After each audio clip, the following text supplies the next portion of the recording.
Baik, selamat datang semuanya di panel tentang SAPA ya, dari teman-teman tim SAPA ini. Saya akan selanjutnya langsung saja menyerahkan sesi ini kepada Dr. Susilawati sebagai chair di panel ini. Silakan Dr. Susilawati. Masih muted? Baik, terima kasih Mas Farid. Assalamualaikum warahmatullahi wabarakatuh. Selamat pagi, salam sejahtera bagi Bapak Ibu sekalian semuanya. Alhamdulillah dalam pagi ini kita sudah bisa bergabung ya. Mudah-mudahan pembahasan kita kali ini betul-betul membawa berkah. Bapak Ibu sekalian, kami di sini perwakilan dari Fasilitator Nasional Program DRPPA, Desa Ramah Perempuan dan Peduli Anak, akan berbagi tentang praktek baik nasional, bimbingan teknis, relawan SAPA untuk mewujudkan desa dan kelurahan ramah perempuan dan peduli anak atau DRPPA atau KRPPA yang berasal dari hasil monitoring pelaksanaan DRPPA di tahap awal. eh, Kami akan perkenalkan yang hadir di sini. Mohon sekalian Mbak Keke untuk host kami untuk bisa share PPT pertama yang untuk pengantar. Baik, terima kasih sekali pada penyelenggara yang sudah eh, mengajak kami bergabung untuk sharing tentang pengalaman-pengalaman dalam mengungkap praktek baik. Eh, eh, Bukan yang ini Mbak, ke yang praktek baik nasional, bimbingan teknis relawan SAPA untuk mewujudkan desa. Oke, sebentar.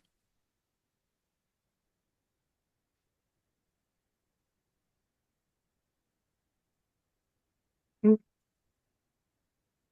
Mohon maaf, Ibu Oke, Susi, yang baik. mungkin prolog aja ya. Dalam kesempatan yang berbahagia ini saya sampaikan eh, terima kasih yang sebesar-besarnya kepada Ibu Menteri eh, Pemberdayaan Perempuan dan Pelindungan Anak, Ibu Bintang Puspayoga. Kemudian terima kasih juga disampaikan kepada PLT Sekretaris Kementerian Pemberdayaan Perempuan dan Pelindungan Anak, kepada staf ahli menteri, kemudian seluruh kedeputian dan keasdepan Kementerian Pemberdayaan Perempuan dan Pelindungan Anak, juga kepada lembaga yang menjadi aliansi konsultan program pengembangan program DRPP atau KRPPA, antara lain Politeknik Kesejahteraan Sosial Bandung, Universitas Bengkulu, Universitas Pajajaran, Universitas Gajah Mada,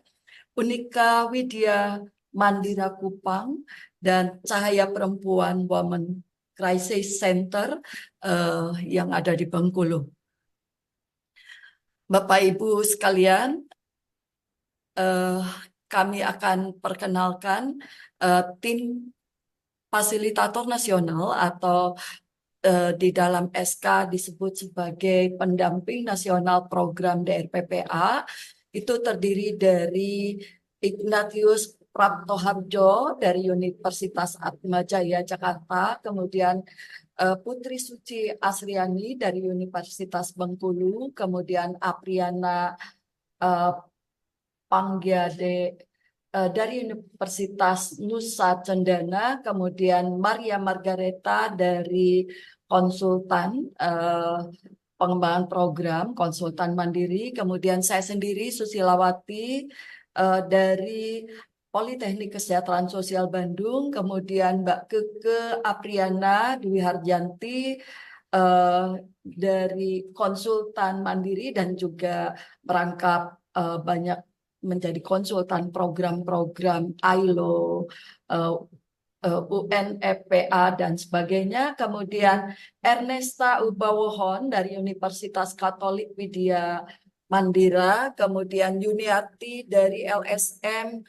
Pemberdayaan Perempuan di Bengkulu, kemudian Sis Paryadi dari Pusat Studi Wanita Universitas Gadjah Mada, kemudian Antik Bintari dari Universitas Padjadjaran Bandung, dan Epiana Hasparidewi, peneliti dari Universitas Gadjah Mada. Bapak Ibu sekalian, DRPPA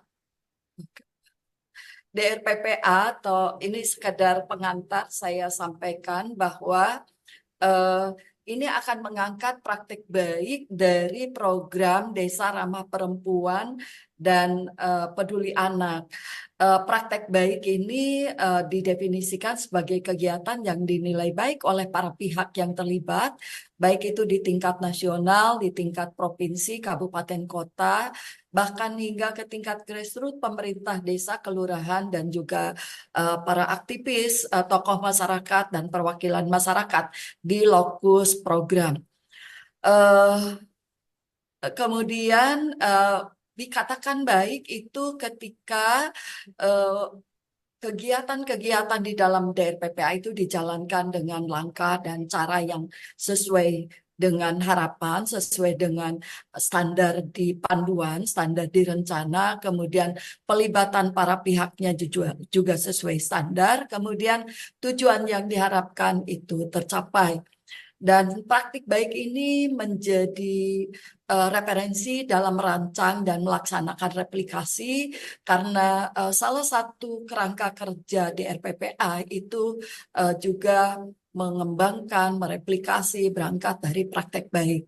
Dan bukti praktek baik ini juga menguatkan, mendorong, mempermudah perluasan DRPPA, karena pada awal pengembangannya ini diterapkan sebagai uji coba di 138 desa dan kelurahan, dan kita harapkan ini bisa dilaksanakan. Ya, Kementerian Pemberdayaan Perempuan dan Pelindungan Anak itu berharap DRPPA dan KRPPA itu bisa direalisasi di seluruh desa dan kelurahan di Indonesia.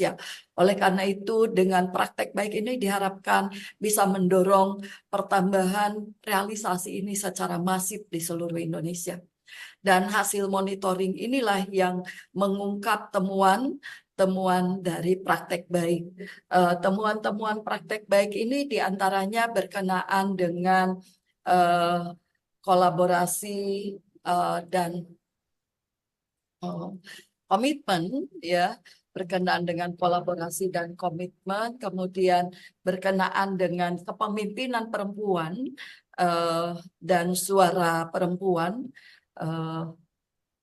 dari desa wilayah DRPPA atau KRPPA, kemudian rembuk desa untuk perempuan dan anak, serta peningkatan kapasitas melalui bimbingan teknis relawan SAPA.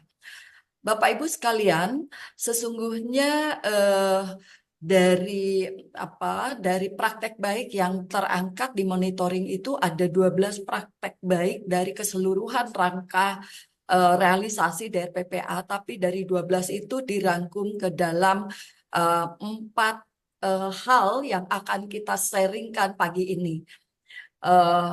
Untuk selanjutnya, Bapak Ibu sekalian, mungkin sebagai patokan dasar kami ingin sampaikan bahwa DRPPA ini atau KRPPA ini dijalankan dengan pendekatan pengembangan modal sosial dan sepanjang hayat, sehingga dalam fasilitasi terjadinya perubahan yang mengarah pada terciptanya kesetaraan gender, pemberdayaan perempuan, dan pelindungan anak itu dengan membangun bonding, kemudian mengembangkan atau mengoptimalkan bridging dan linking dengan membangun kepercayaan sosial, mengembangkan norma-norma sosial, memperkuat jaringan yang direalisasikan dalam kegiatan-kegiatan bersama individu-individu anak dan remaja, individu dewasa, kemudian keluarga-keluarga, dan juga masyarakat, termasuk mendorong pengembangan kebijakan di pemerintah lokal. Selanjutnya kami akan perkenalkan dari tim kami yang hadir di sini ada Mbak Putri Suci, nanti akan paparan. Mbak Putri boleh say hello. Assalamualaikum, selamat pagi Ya, semuanya. yang akan memaparkan tentang kolaborasi dan komitmen eh, dalam mendukung gerakan relawan Sapa, di mana relawan Sapa ini kunci pengembangan partisipasi untuk mendukung DRPPA. Kemudian yang kedua yang akan paparan nanti ini ada Mbak Keke bersama eh, Mbak Keke bersama Ernesto, Mbak Ernesto. Ernesta akan memaparkan kepemimpinan perempuan suara dari desa wilayah DRPPA atau KRPPA. Kemudian yang ketiga akan paparan tentang rembuk desa. Rembuk desa akan dipaparkan oleh Mbak Maria Margareta dan Mbak Yuniati. Kemudian terakhir nanti akan paparan tentang peningkatan kapasitas melalui bimbingan teknis relawan Sapa akan dipaparkan oleh saya bersama Mbak Keke. Selanjutnya kami persilahkan Mbak Putri untuk memaparkan praktek baik terkait dengan kolaborasi dan komitmen mendukung gerakan relawan Sapa. Baik, terima kasih untuk kesempatannya, Bu Susi, Mas Farid, teman-teman presenter sekalian, dan juga Bapak Ibu sekalian hadirin yang sudah tune in di dalam room Zoom pada pagi hari ini. Izinkan saya untuk menyampaikan salah satu praktik baik yang kami dapatkan berdasarkan hasil Monef pertama dari kegiatan DRPPA yang sebagaimana tadi sudah disampaikan oleh Ibu Susi. Jadi di sini saya akan menyampaikan temuan kami terkait kolaborasi dan komitmen mendukung gerakan relawan Sapa. Selanjutnya, Mbak Keke. Nah, di sini sebagai awalan kolaborasi yang melandasi munculnya program Desa Ramah Perempuan Peduli Anak dan juga Kelurahan Ramah Perempuan Peduli Anak adalah adanya satu penyatuan visi tentang desa, perempuan, dan anak yang dilakukan dengan membumikan 5 arahan Presiden yang menjadi komitmen antara 2 kementerian, yakni Kementerian Pemberdayaan Perempuan dan Anak, atau selanjutnya akan kita kenal sebagai Kemen PPA, dan Kementerian Desa, Pembangunan Daerah Tertinggal, dan Transmigrasi Republik Indonesia, yang selanjutnya akan kita sebut sebagai Kemendes PDTT. Di sini 5 arahan Presiden melandasi adanya kepentingan terkait dengan adanya kewirausahaan perempuan sebagai bentuk pemberdayaan perempuan berperspektif gender, adanya peningkatan kualitas pengasuhan anak dalam sebuah keluarga, dan juga adanya komitmen untuk penurunan pekerja anak dan juga komitmen untuk penurunan jumlah pernikahan di usia anak. Ini menjadi satu komitmen yang selanjutnya dirangkum dalam bentuk sebuah kolaborasi perjanjian kerja bersama antara Kemen PPA dan juga Kemendes yang tertuang dalam payung hukum perjanjian kerja bersama antara Sekjen Kementerian Desa, Pembangunan Daerah Tertinggal dan Transmigrasi dengan Sekretaris Kementerian Pemberdayaan Perempuan dan Perlindungan Anak yang tertuang dalam Peraturan PKB nomor 56 PPPMD dan selanjutnya di sini juga sudah disahkan sebagai sebuah produk hukum yang melandasi sebuah komitmen. Inilah yang selanjutnya kita sebut sebagai kolaborasi dalam sebuah bentuk komitmen. Selanjutnya,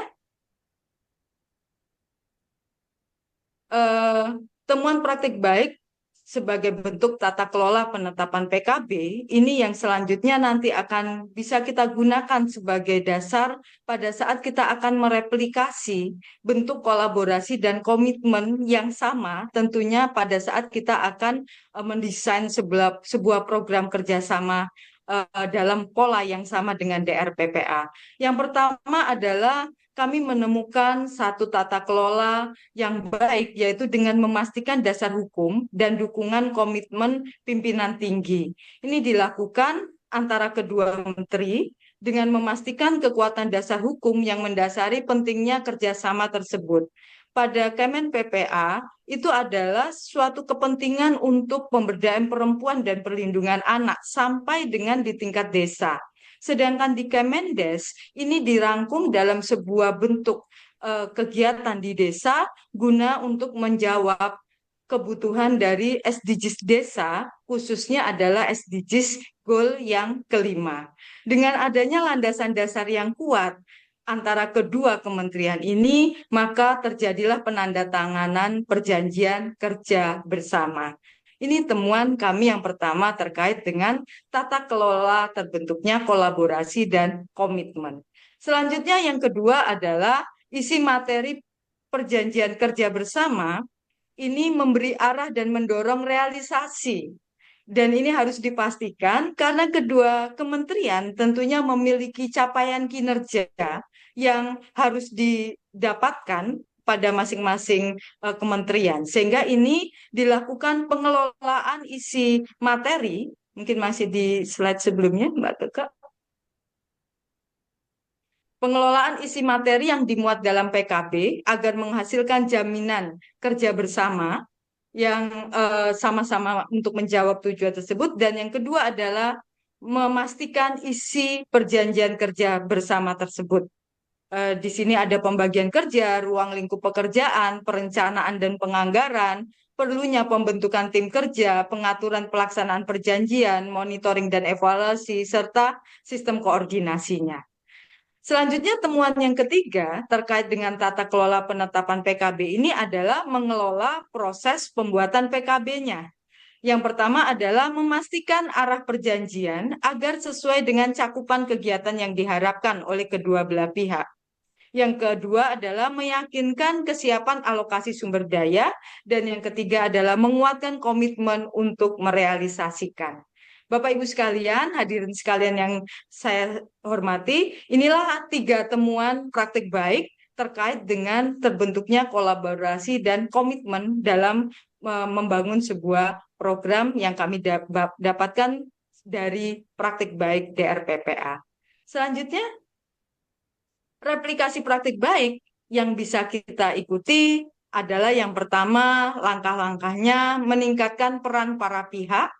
Ini menjadi penting tadi karena kita juga harus mendapatkan catatan-catatan landasan hukum yang kuat sehingga kedua belah pihak merasakan memiliki kepentingan yang sama. Selanjutnya yang kedua, mendorong peran bersama dalam program DRPPA KRPPA.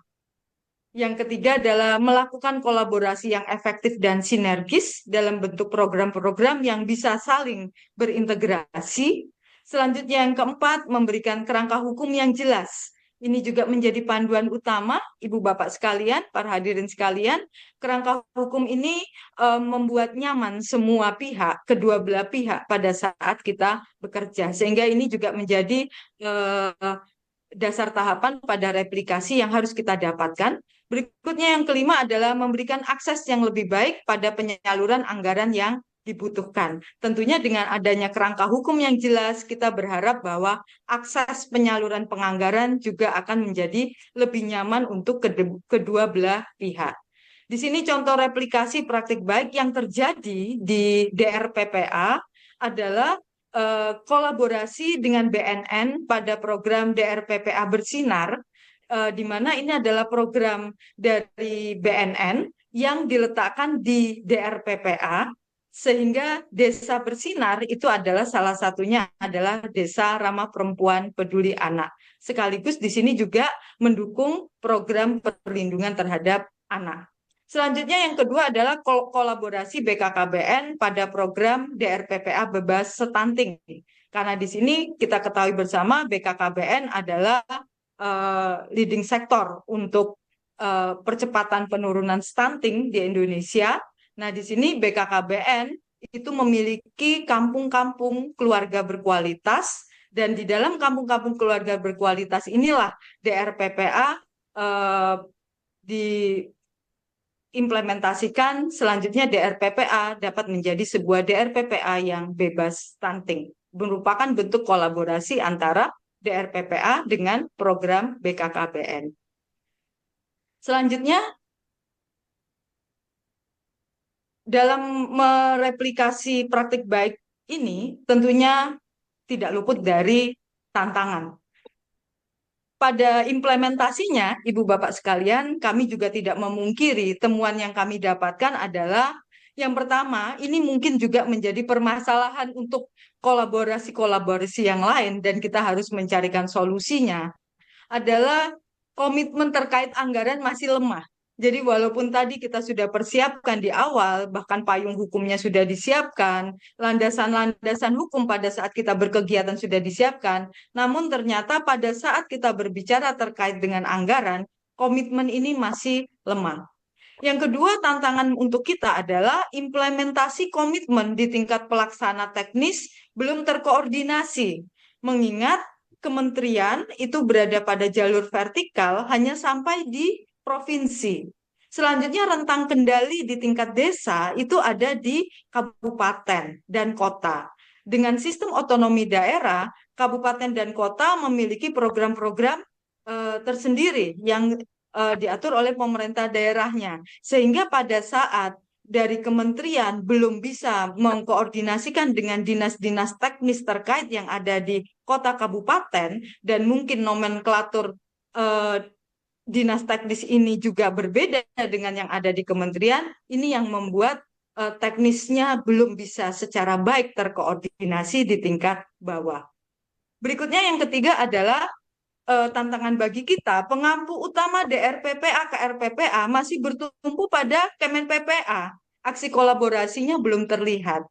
Ini seperti yang sudah saya sampaikan tadi, pada saat dinas OPD teknis yang ada di tingkat kabupaten belum menangkap adanya kolaborasi yang terjadi di tingkat kementerian, dikarenakan ada perbedaan nomenklatur yang ada di tingkat kabupaten kota, sehingga Kemen PPA seolah-olah bekerja sendiri di DRPPA-nya, di lokusnya. Namun aksi kolaborasi di masyarakat sudah terbentuk sebagaimana tadi yang sudah kami sampaikan, ada dua contoh yang kami temukan sebagai bentuk aksi kolaborasi. Selanjutnya, tantangan ini tentunya tidak akan memupuskan langkah kita untuk selalu berkolaborasi dan berkomitmen. Di sini rekomendasi praktik baik yang bisa kami dapatkan sebagai temuan dari apa yang sudah kami lakukan adalah yang pertama, penguatan komitmen kolaboratif.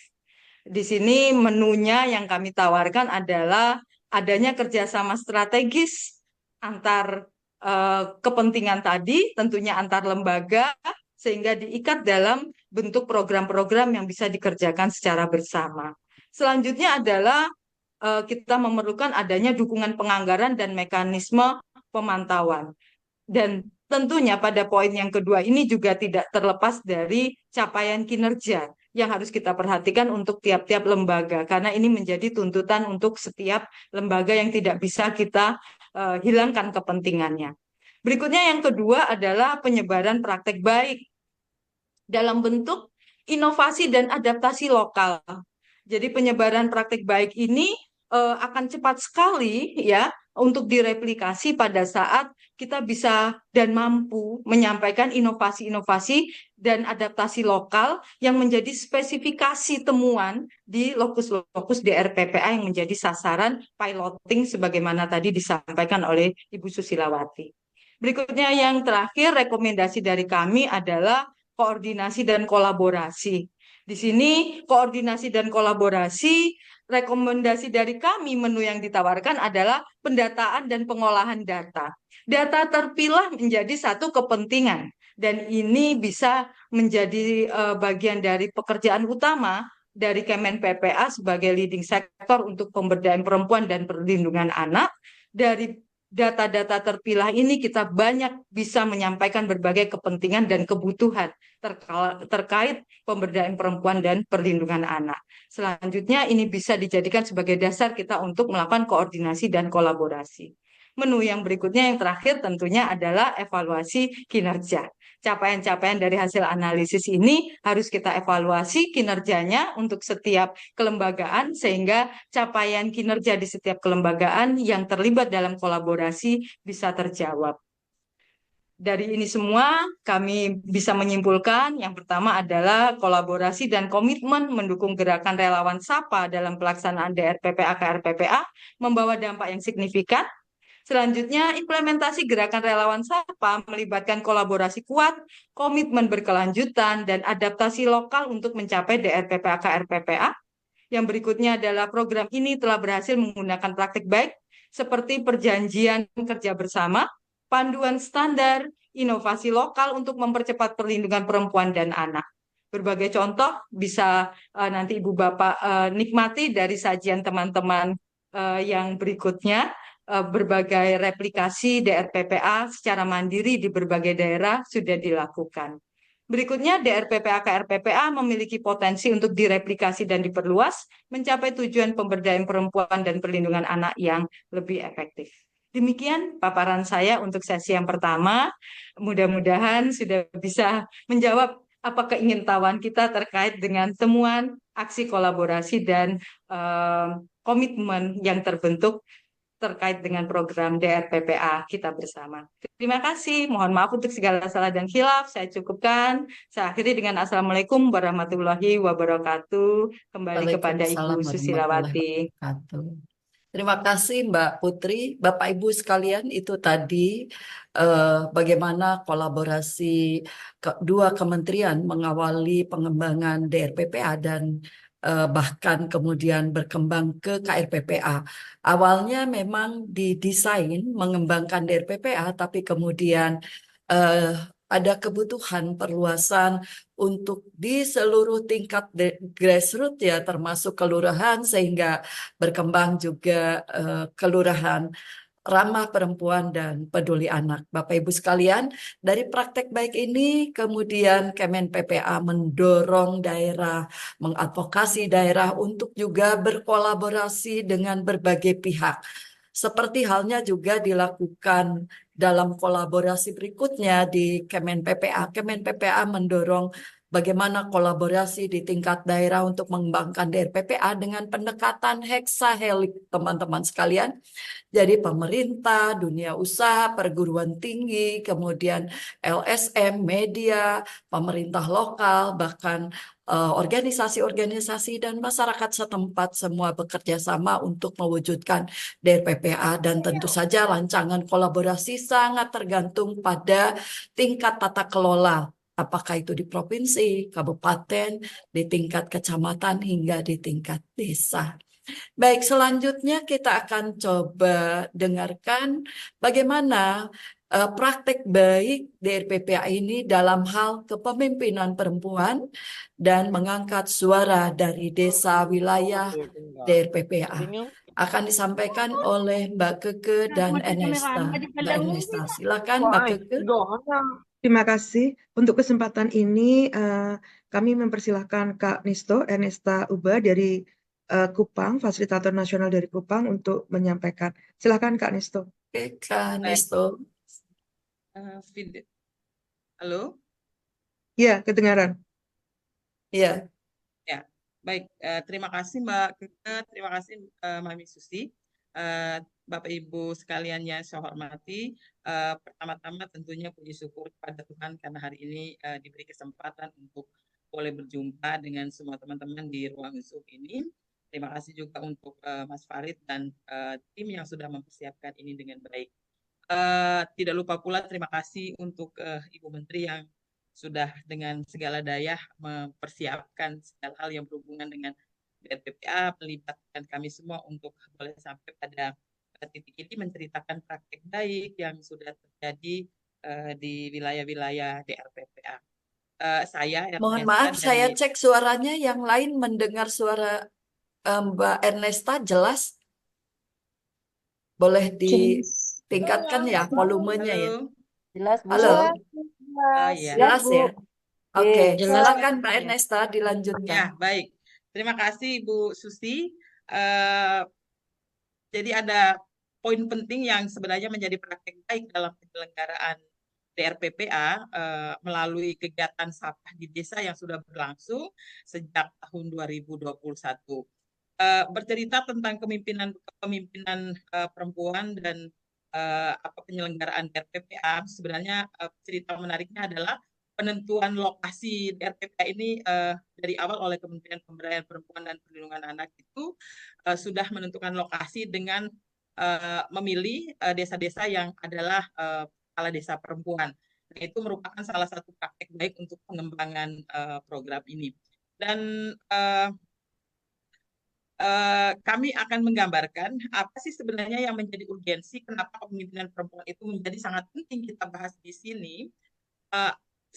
Kami menggarisbawahi poin bahwa kepemimpinan perempuan itu tentu mengacu pada kemampuan perempuan untuk memimpin dan mempengaruhi orang lain dalam berbagai konteks termasuk organisasi, komunitas, dan keluarga. Lalu perempuan pemimpin juga kita kaitkan dengan karakteristik seperti kolaborasi, komunikasi yang efektif, empati, dan membangun hubungan yang kuat. Dan kepemimpinan perempuan ini tentu saja menjadi aspek penting dalam membangun masyarakat, sehingga dalam pelaksanaan DRPPA, pilihan itu dijatuhkan pada perempuan sebagai pemimpin di pelosok-pelosok desa untuk membantu membangun DRPPA. Kemudian kami menemukan hasil bahwa ternyata pengaruhnya cukup kuat dan memberikan energi dalam penggerakan masyarakat, terutama komunitas-komunitas di tingkat desa. Di wilayah DRPPA, perempuan yang menjadi pemimpin seperti kepala desa itu sangat mensupport pelaksanaan DRPPA. Misalnya, contoh-contoh yang bisa diambil itu dalam hal pengambilan keputusan di tingkat desa, yang mendukung DRPPA dari anggaran sampai membuat keputusan desa untuk mensupport gerakan Sapah di desa itu untuk mencapai Desa Ramah Perempuan dan Peduli Anak itu. Next, Mbak. Nah, ini dan kami melihat bahwa potensi perempuan sebagai pemimpin itu ternyata memberikan dampak bagus dalam penyelenggaraan DRPPA melalui gerakan Sapah itu, sehingga akhirnya salah satu indikator terutama pada aspek kelembagaan, DRPPA itu kemudian menjadi sangat berhasil dan bisa itu dilihat dari jumlah perempuan yang terlibat dan mensupport pelaksanaan DRPPA. Tadi sudah saya sampaikan dari aspek anggaran sampai kepada keputusan-keputusan di tingkat desa yang kemudian berdampak pada misalnya ada pembentukan relawan Sapa Desa, pembentukan kelompok usaha perempuan, menginisiasi pembentukan forum anak, termasuk ketersediaan anggaran desa yang cukup dan cepat untuk mendukung atau mensupport pelaksanaan DRPPA di tingkat desa oleh kawan-kawan relawan Sapa. Lanjut, Kak. Next, Kak.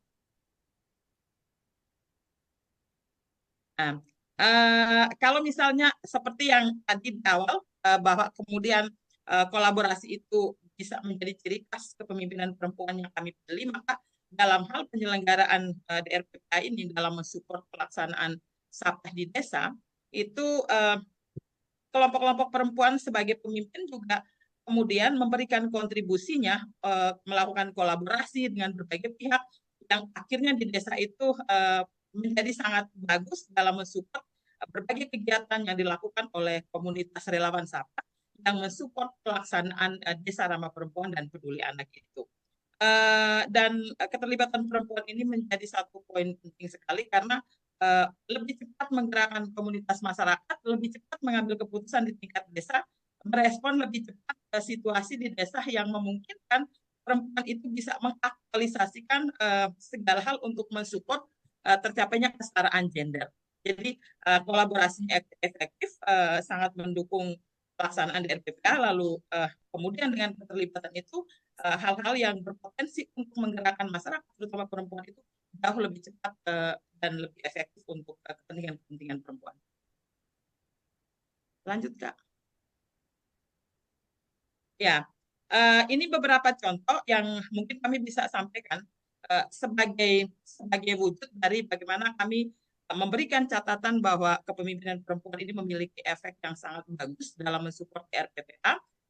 Misalnya di Kabupaten Bone, Sulawesi Selatan, bisa kita pahami di daerah Sulawesi itu hampir masyarakat itu dibangun dalam struktur masyarakat yang sangat patrilineal, tetapi kemudian ada pengaruh yang sangat positif yang diberikan oleh kepala-kepala desa, terutama di Kabupaten Bone, Sulawesi Selatan, Kades perempuan itu sangat gesit dan mendorong perempuan terlibat aktif dalam politik kepemimpinan perempuan dan mendorong akar rumput untuk bisa berorganisasi. Itu bisa dilihat pada bagaimana mereka berkomitmen untuk membentuk relawan Sapah, lalu kemudian bergerak di dalam komunitas relawan Sapah itu untuk bisa mencegah terjadinya perkawinan anak, mencegah terjadinya pernikahan usia anak, terus kemudian bersama-sama untuk membentuk komunitas perempuan, kelompok usaha, dan lain sebagainya yang sebenarnya berdampak sangat bagus terhadap kehidupan masyarakat setempat.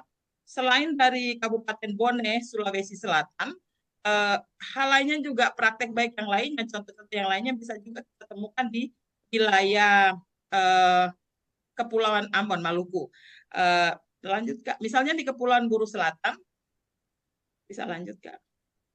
Di Kepulauan Buru Selatan, itu ada Desa Mepah dan Desa Wali. Kalau boleh cerita, Desa Mepah dan Desa Wali itu daerah yang kalau Desa Mepah akses ke kotanya agak gampang, tapi Desa Wali gampang, tapi Desa Mepah itu daerah yang paling terisolir, sangat sulit. Kita tempuh hanya dengan menggunakan sampan.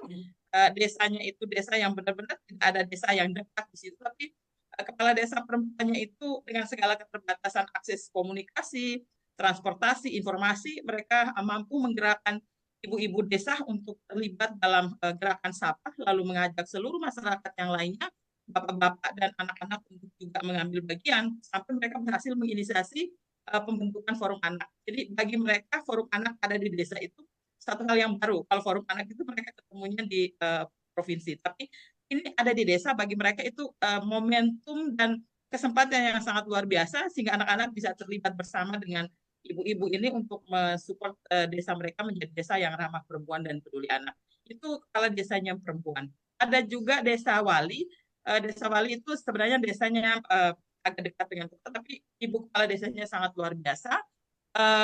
Berani untuk menggunakan anggaran desa tentu sesuai dengan prosedur, dan dengan anggaran desa itu mereka bisa membiayai berbagai kegiatan yang mendukung perempuan itu bisa terlibat dan anak-anak juga bisa survive di situ untuk memperjuangkan hak dan kepentingan mereka. Desa Kroing ini desa yang ketiga adalah Desa Kroing, masih di yang ketiga. Desa Kroing itu desa yang jarak tempuh dari kotanya itu harus 2 malam, tidak ada transportasi lain selain menggunakan kapal. Itu juga sama, ibu desanya itu sangat survive untuk mengajak seluruh masyarakat yang terlibat dalam gerakan Sapah. Bapak-bapaknya diajak serta, ibu-ibunya diajak serta, lalu mereka juga kemudian berhasil membentuk forum anak mereka untuk bisa membangun anak-anak itu memiliki kapasitas kemampuan di desa untuk terlibat dalam pemberdayaan mereka. Ini cerita dari 2 wilayah yang bisa kemudian menjadi gambaran praktek.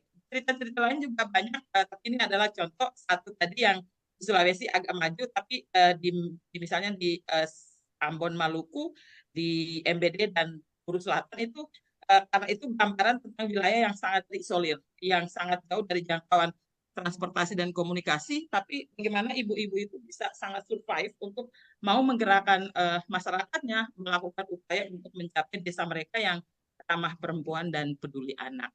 Next, Kak. Nah, itu kira-kira tata kelola yang kemudian praktek baik yang kemudian bisa kami garis bawahi untuk bisa dicontohi dalam kegiatan-kegiatan yang mensupport pemberdayaan masyarakat di dalam kaitan dengan perempuan dan perlindungan anak. Nah, beberapa hal yang sebenarnya menjadi gambaran praktek baik itu, tata kelola praktek baik ini sebenarnya untuk bisa mencapai progres kesananya itu ada beberapa poin yang bisa kita tegaskan di sini. Pertama, misalnya berkaitan dengan pendidikan dan kesetaraan gender, pemberdayaan perempuan melalui pelatihan, konsultasi dan partisipasi aktif perempuan, kesamaan gender dalam perencanaan anggaran, memonitor progres dan indikator kerja, pengakuan dan apresiasi terhadap kontribusi perempuan mengatasi hambatan struktural serta kerjasama organisasi perempuan dan instansi pemerintah. Jadi ini adalah poin-poin penting yang sebenarnya nanti untuk mencapai praktik baik ini bisa kita jadikan sebagai poin untuk kita mengembangkannya. Lanjut, Kak. Lanjut, Mbak. Ya, tentu kami juga berpikir bahwa praktek baik ini akan direplikasi. Karena itu ada beberapa hal yang nanti misalnya untuk bisa diperhatikan, tapi kami memikirkan bahwa sebenarnya ada beberapa hal ini yang kemudian nanti bisa dipertimbangkan dalam hal penerapan replikasi praktek baik ke depannya. Misalnya yang pertama itu adaptasi tantangan lokal, tentu semua wilayah itu dengan karakteristiknya masing-masing dan tidak bisa kita menyamakan satu persepsi itu ke semua tempat, tapi kita akan berhadapan dengan kondisi lokal yang mungkin akan bisa menyulitkan. Tapi itu bisa menjadi poin penting untuk bagaimana mempertimbangkan apa yang terbaik bagi wilayah-wilayah yang nanti kita mau untuk mengembangkan praktek baik ini.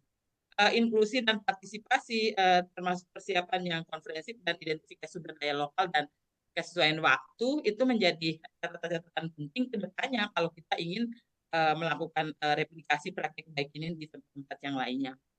Lanjut, Kak. Iya, ini tantangan-tantangan praktik baik sebenarnya dalam hal misalnya tadi ya, kembali lagi ke kepemimpinan perempuan, beberapa hal di lapangan yang kemudian menjadi tantangan yang paling sering kita hadapi, kita temukan, misalnya yang pertama itu berkaitan dengan pengakuan dan penghargaan. Di beberapa wilayah, kepemimpinan perempuan itu belum dianggap sebagai sesuatu hal yang penting untuk dipertahankan, hanya dianggap sebagai simbol dan lain sebagainya, bukan sebagai sesuatu dengan nilai yang baik untuk pelibatan masyarakat secara umum. Perubahan relasi gender itu juga menjadi satu tantangan tersendiri karena tidak semua masyarakat kita itu sudah sangat berperspektif gender, sehingga dalam hubungan kekerabatan mereka itu kadang-kadang masih sangat dipengaruhi, dan itu juga akan sangat berpengaruh terhadap seorang perempuan yang menjadi pemimpin di tingkat wilayahnya masing-masing untuk bisa membangun atau apa namanya berupaya untuk memberdayakan masyarakat melalui segala aktivitas yang dibentuknya. Ketersediaan data dan prioritas kasus, tata kelola program, dan program prioritas desa. Dalam hal ini, tantangan-tantangan ini tentu sangat umum bisa mempengaruhi satu ide dasar kita untuk mengembangkan desa. Apalagi misalnya kita kemudian berperspektif pada kepemimpinan perempuan. Tentu ada tantangan-tantangan ini yang akan berpengaruh di sana. Ini kita sampaikan sebagai bahan informasi ke depannya jika kita ingin menerapkan praktek baik, tentu kita sudah tahu tantangan-tantangan yang mungkin akan menghambat di perjalanannya. Lanjut, Kak. Iya,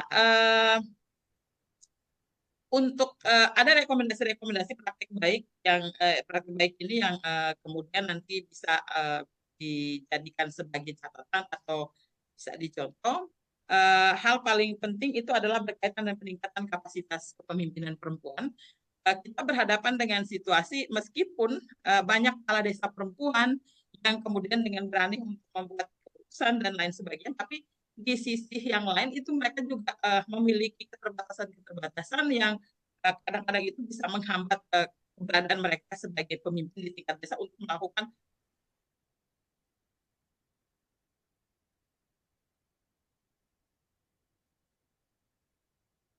Sepertinya Kak Nisto ada waktu gangguan bagaimana kita sinyal. bisa berupaya untuk melakukan peningkatan kapasitas perempuan ini sehingga kepemimpinan perempuan tadi bisa menjadi lebih bagus. Lalu kolaborasi, karena salah satu hal penting yang sebenarnya menunjukkan kekasan kepemimpinan perempuan itu pada bagaimana mereka membangun kerjasama, kolaborasi dengan berbagai pihak, maka ini juga kemudian bisa menjadi catatan pentingnya.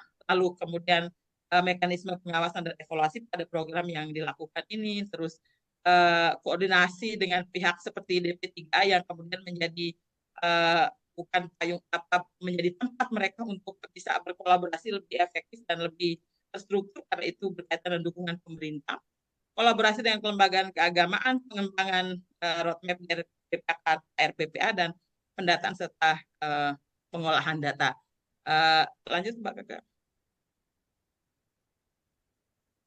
Ya, ini adalah contoh hasil ya realisasi praktek baik. Ini berkaitan dengan apa namanya beberapa kondisi-kondisi pelaksanaan DRPPA yang kemudian juga bisa kita jadikan sebagai catatan yang menunjukkan bahwa kontribusi perempuan dalam hal pengembangan DRPPA itu luar biasa. kalau berkaitan dengan RPPA-nya sendiri ada banyak fasda yang 198 fasda yang telah ada 1.420 relawan SAPA. Ini yang sebenarnya menjadi catatan pentingnya. 1.420 relawan SAPA ini mereka yang menggerakkan DRPPA di tingkat desa, dan di level ini kita bisa melihat bagaimana apa namanya perempuan itu dengan kapasitasnya sebagai pemimpin itu mampu menggerakkan 1.000 lebih relawan SAPA yang mensupport pelaksanaan RPPA, dan secara tidak langsung mereka berkontribusi pada percepatan kabupaten atau kota layak anak. Kalau lihat dari lokusnya ada 138 desa dan kelurahan yang sudah di RPPA, 131 kecamatan, 71 kota kabupaten, dan 33 provinsi di seluruh Indonesia yang sudah dikembangkan. Next.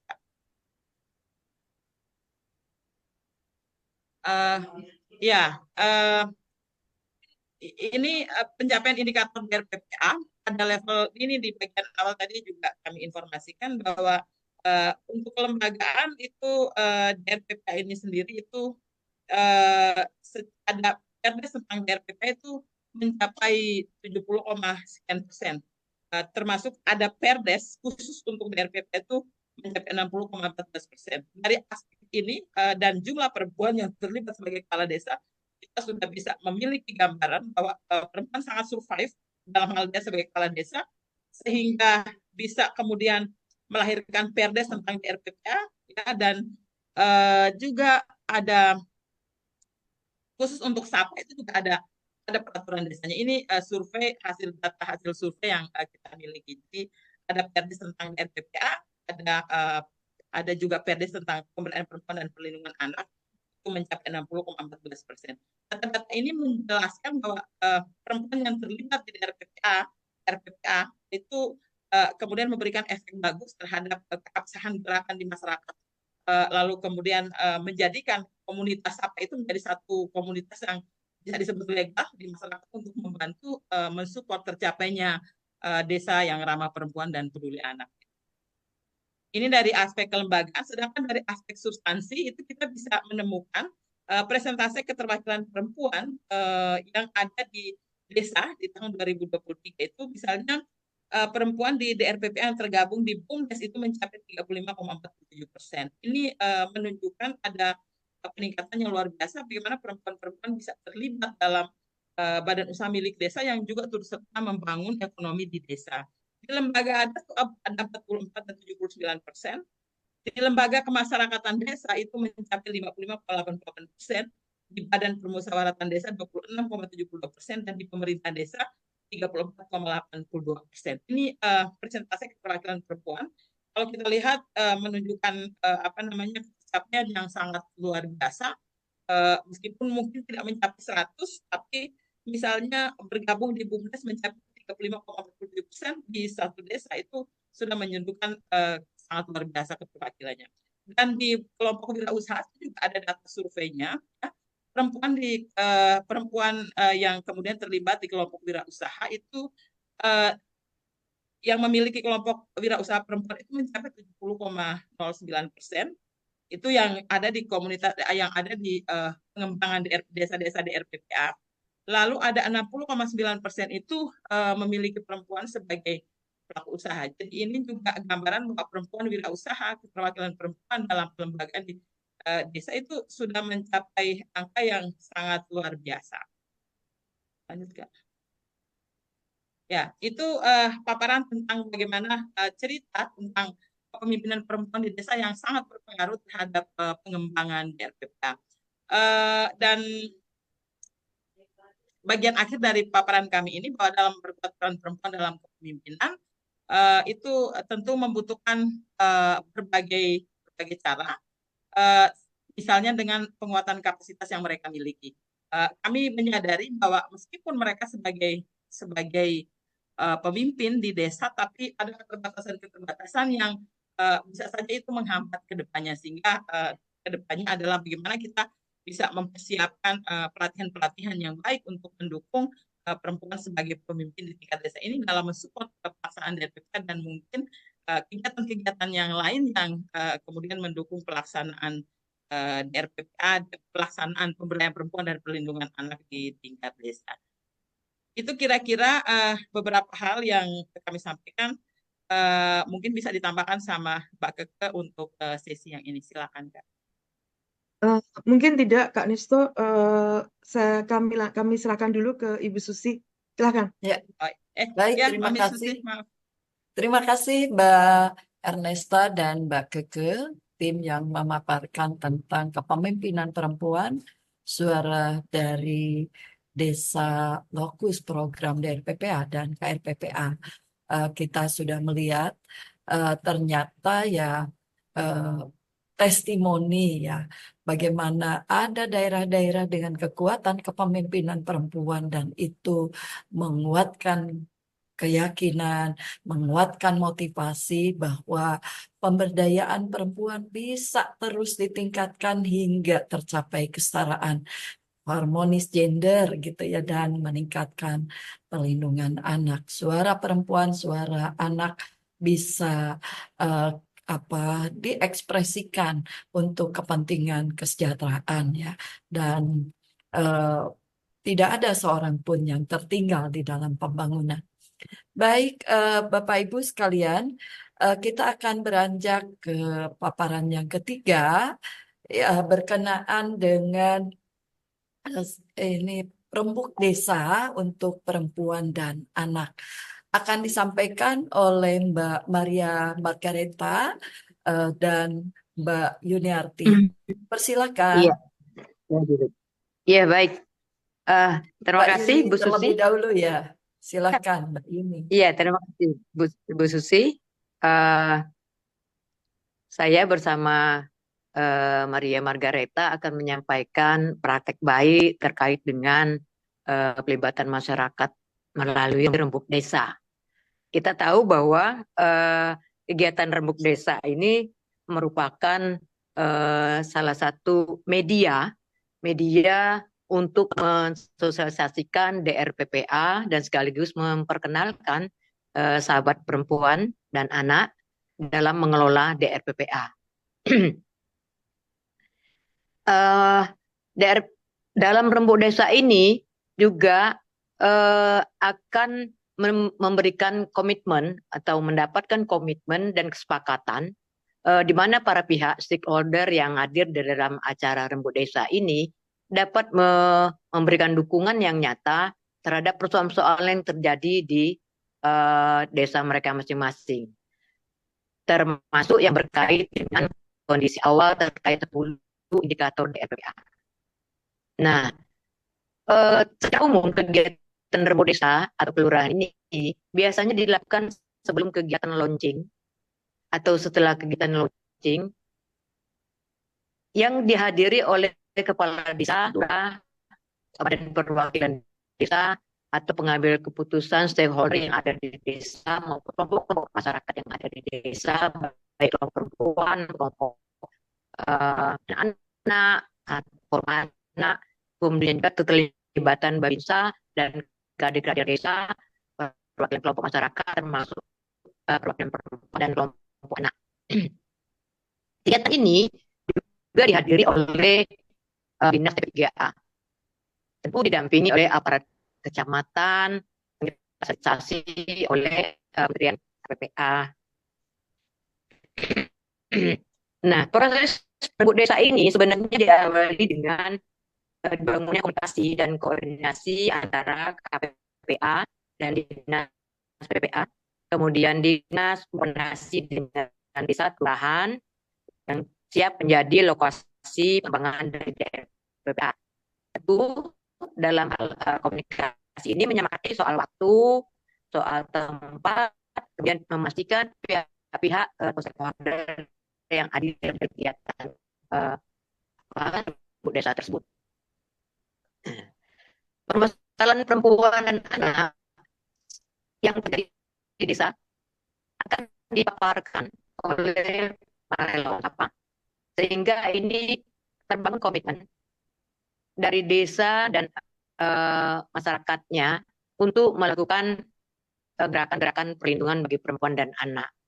Pelaksanaan rembuk desa atau kelurahan ini itu melibatkan semua unsur tadi, berbicara tentang isu-isu yang terjadi di desa, mencakup isu perkawinan anak, bagaimana menanganinya, kemudian dukung kebijakan yang dilakukan oleh desa berupa peraturan desa maupun penyediaan ruang konsultasi dan ruang belajar untuk anak. Nah, anggarannya pasti akan dibicarakan di dalam kegiatan rembuk desa ini. Dalam kegiatan rembuk desa ini terdapat beberapa praktik yang bisa direplikasikan pada tahap persiapan pelaksanaan dan pelaksanaan desa. Penting untuk menyiapkan peta permasalahan yang ada di desa supaya persoalan terhadap perempuan dan anak di desa bisa diintegrasikan di dalam perencanaan program pembangunan desa. Jadi rembuk desa ini lebih memberi kesempatan pada warga menyampaikan aspirasi dan kebutuhan mereka.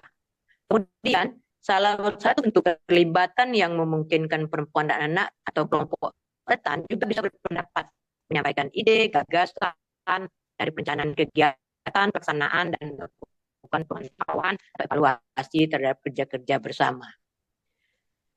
Tujuannya memang rembuk desa ini mengenalkan kepada masyarakat, stakeholder, dan relawan SAPA bagaimana ini sebuah wadah partisipasi bagi perempuan dan anak untuk menyampaikan ide, gagasan, kebutuhannya, supaya apa yang dirasakan yang menjadi persoalan di desa itu bisa mereka sampaikan, dan desa kemudian memasukkan program itu ke dalam rencana kerja desa. Nah, maka kemudian integrasi rencana kerja relawan akan mewujudkan DRPPA dalam program-program prioritas desa itu biasanya diawali dengan rembuk desa. Kenapa rembuk desa ini dipilih menjadi sebagai praktik baik? Rembuk desa ini selain dijadikan sebagai wadah untuk menyelesaikan DRPPA yang melibatkan partisipasi unsur masyarakat, sehingga kelompok-kelompok atau yang hadir di masyarakat tadi bisa memonitoring terhadap usulan program-program yang diusulkan mereka di dalam kegiatan pemerintahan desa.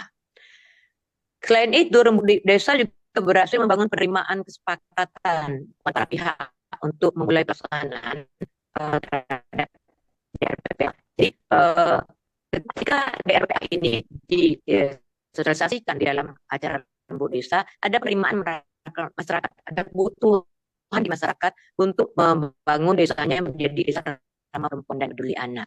Dan dalam praktek baik ini, biasanya desa yang tetangganya atau desa sekitarnya itu juga berinisiatif untuk mengembangkan DRPPA dan mulai awal kegiatannya rembuk desa tersebut. Nah, selain itu juga kenapa rembuk desa dijadikan praktek baik? Menguatkan komitmen pemerintah setempat, mengembangkan dukungan kebijakan dan anggaran dalam pelaksanaan program DRPPA. Jadi disinilah kekuatan dari aspirasi masyarakat dimunculkan dalam rembuk desa sehingga mereka mendapatkan anggaran untuk mengembangkan program yang menjadi kebutuhan perempuan. Nah, selain itu juga ada berhasil memetakan fungsi awal terkait dengan indikator PPA. Nah, kemudian menyepakati prioritas suaranya putus-putus. Suaranya putus-putus. Ya, sinyalnya kurang bagus. Saya berada di hotel di kegiatan, jadi saya menggunakan HP. Mbak, suaranya putus-putus, Mbak. Halo. Oke, mungkin lanjut aja nggak apa-apa. Ya. Oke ya. Ya, jadi itu beberapa mengapa rembuk desa itu dipilih menjadi praktek baik. Next. Iya. Nah, sebetulnya kita harus melihat output dari kegiatan rembuk desa ini yang terjadi di beberapa wilayah yang memang mulai kegiatan rembuk desa di awal program DRPPA, peluncuran program DRPPA. Nah, ini akan disampaikan oleh Maria Margareta.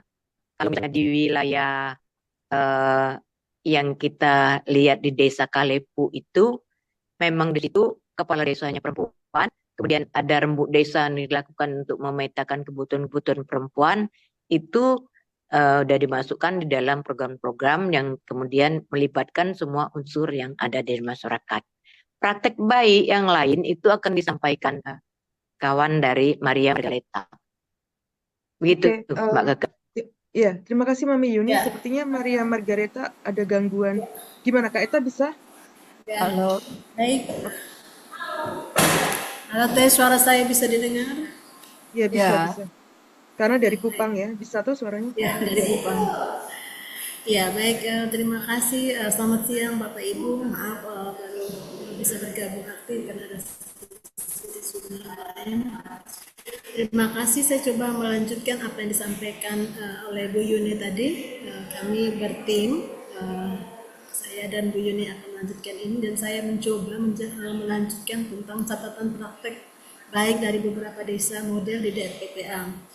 Ini kami hanya mengambil beberapa saja untuk memastikan informasi-informasi ini tersampaikan terkait dengan pengalaman lembuk desa.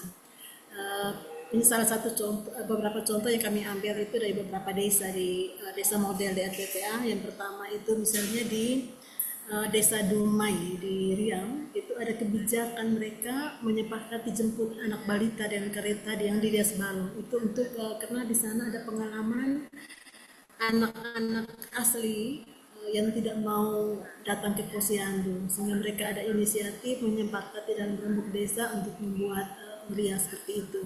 Demikian juga ada pengalaman dari Papua Barat, ada Desa Mansinan di Papua Barat, mereka membuat kegiatan sanggar belajar karena ada kesepakatan bersama ketika anak-anak pulang sekolah mereka lari-lari tidak ada kegiatan yang ini yang mau didik, orang tua menyepakati bersama relawan Sapa membuat kebijakan untuk menginisiatif sanggar belajar anak. Ada juga pelatihan digital marketing untuk purna migran di daerah Babakan Gembang Cirebon.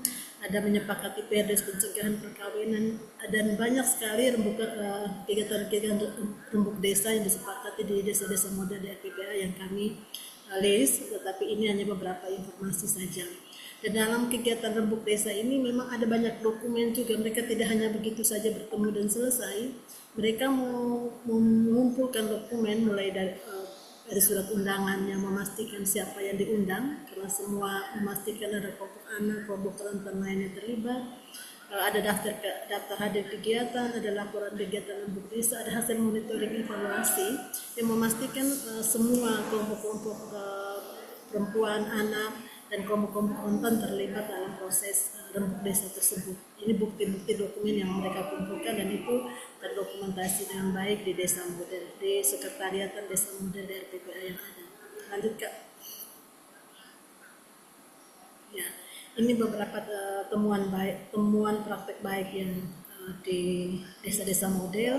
Ada kesadaran dan keterlibatan. Mereka bersama-sama mensosialisasikan DRPPA dan KRPPA dan pembangunan desa, pembangunan lembuk desa. Ada dukungan anggaran dan kebijakan memastikan ada pasca kegiatan lembuk desa itu ada anggaran yang dialokasikan begitu di dana desa ataupun dari CSR dan inisiatif-inisiatif dari tim relawan di desa. Yang berikut ada keberhasilan di rembuk desa yang kita temukan itu ada pengelolaan tahapan persiapan dan pelaksanaan. Mereka juga sendiri ikut memantau dan mengevaluasi setiap tahapan kegiatan dari proses rembuk desa yang dilakukan. Ini beberapa tantangan dari praktek baik. Memang ada kondisi internal. Kadang-kadang kesibukan dari masing-masing mereka, ada banyak jadwal-jadwal, apalagi di desa ada musim panen, musim tanam dan lain-lain yang tidak cocok. Kadang ada kondisi-kondisi internal yang terbatas, ada keterbatasan jumlah fasda karena dari replikasi ini banyak sekali desa-desa yang dikembangkan dan banyak kegiatan-kegiatan rembuk desa yang disepakati di tingkat desa, tetapi ada keterbatasan jumlah fasda yang mendampingi. Terus yang berikut juga ada ketersediaan data terpilah dan kasus prioritas, juga tantangan-tantangan yang dialami. Ada tata kelola program di desa, ada program prioritas desa, karena ada banyak desa juga sekarang. Desa ini di undang-undang desa, semua kementerian juga intervensi ke desa, juga kadang-kadang ada tantangan itu terkait dengan program-program yang menjadi prioritas di tingkat desa. Dan yang berikut juga ada tindak lanjut dari rencana rembuk desa itu, kira-kira mereka tantangannya itu kira-kira apa lagi yang akan mereka lakukan setelah rembuk desa itu berjalan. Lanjutkan. Ya, ini tata kelola praktik baiknya itu kita lihat mulai dari tahap persiapan. Ada identifikasi pihak terlibat, komunikasi, penyiapan, persiapan penting dan kesuksesan program. Di tahap replikasinya itu ada mereka memperhatikan tata kelola persiapan, dan di dukungan pasca rembuknya itu ada dukungan anggaran dan kebijakan untuk keberlangsungan program itu sendiri. Itu mulai dari persiapan, replikasi, dan dukungan pasca rembuk. Lanjutkan. Ya. Replikasi praktik baik yang dikembangkan dalam proses rembuk desa ini, yang pertama adalah pendekatan inklusif dan partisipatif dalam pembangunan yang lebih adil dan berkeadilan, sehingga semua kelompok rentan juga terlibat dalam proses rembuk desa itu. Yang kedua, memperkuat hubungan sosial dan memperluas cakupan program SAPA secara nasional, program sahabat perempuan dan peduli anak secara nasional. Dan yang berikut adalah ada replikasi rembuk desa di desa-desa lain dan di wilayah-wilayah lain. Lanjut Kak. Ya, ini perjalanan praktik baik tadi saya kira di slide-slide sebelumnya sudah terlihat, mungkin bisa dilanjutkan. Ini ada pelibatan multi pihak melalui ronsing, deklarasi dan rembuk desa, ada inovasi dalam penyiapan percepatan di tim di RPPA ke RPPA, sehingga menghasilkan sekian banyak Pasdes, 190 Pasdes yang terlatih, ada 1.420 relawan SAPA, kontribusi percepatan kabupaten kota, dan semua proses ini dilakukan dalam proses rembuk desa, sehingga ini bisa menghasilkan proses yang tersistem dan terstruktur dengan baik. Lanjut Kak. Ya.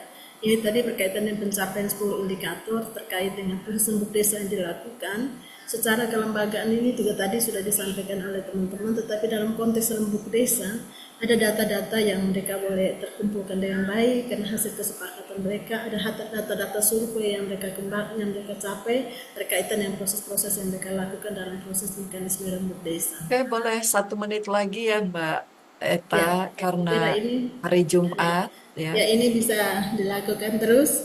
Nah, lanjut saja. Langsung kesimpulan. Saya kira rembuk desa ini adalah proses yang sudah kita sepakati untuk menyadarkan masyarakat terhadap situasi perempuan dan anak, memperkuat keadilan pemberdayaan perempuan, serta menjadi ukuran untuk melihat perubahan-perubahan yang dihasilkan program. Dan dalam praktik baik ini juga dialami oleh program DRPPA, kita telah melihat sejumlah proses-proses yang dicapai dalam proses rembuk desa yang dilakukan di tingkat-tingkat desa. Mungkin ini saja yang bisa saya tambahkan untuk proses kami di rembuk desa. Bu Susi, saya Terima kembalikan. kasih Terima kasih. Mbak Yuni dan Mbak Eta.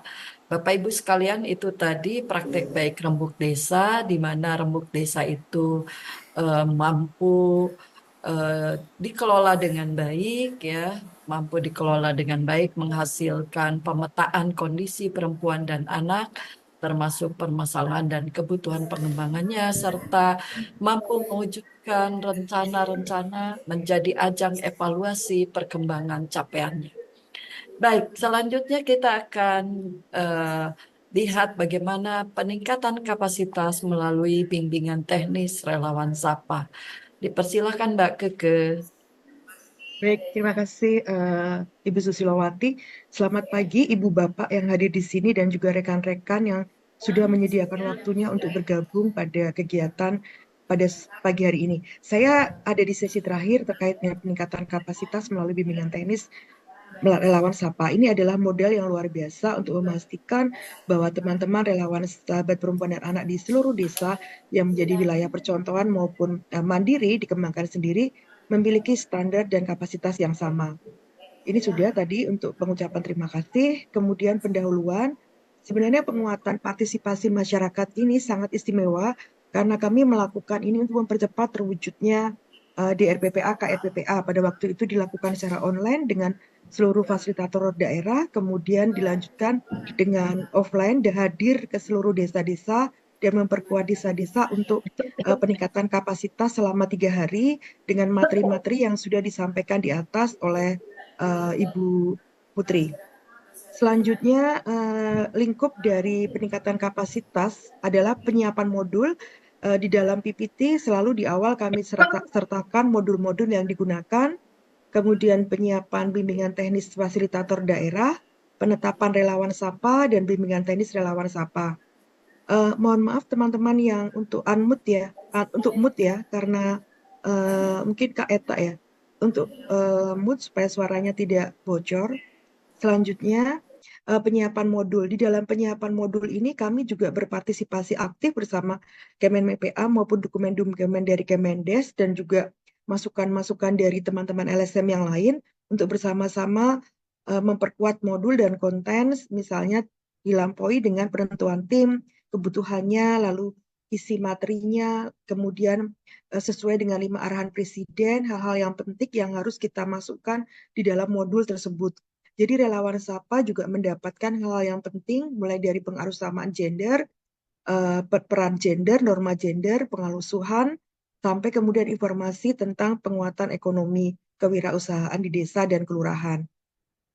Kemudian selanjutnya kami melakukan standarisasi melalui diskusi dengan teman-teman di perguruan tinggi dan lembaga masyarakat untuk konten apakah sudah sesuai, kemudian juga memastikan tentang kebutuhan FASDA, fasilitator daerah di setiap provinsi, kota, dan kabupaten, kemudian juga melakukan standarisasi dalam konteks pelaksanaan di lapangan. Kami melakukan training of trainers atau bimbingan teknis dengan membuat langkah-langkah yang spesifik untuk meningkatkan kapasitas dari fasilitator daerah. Karena kami mempercayai bahwa fasilitator daerah adalah teknologi yang hidup.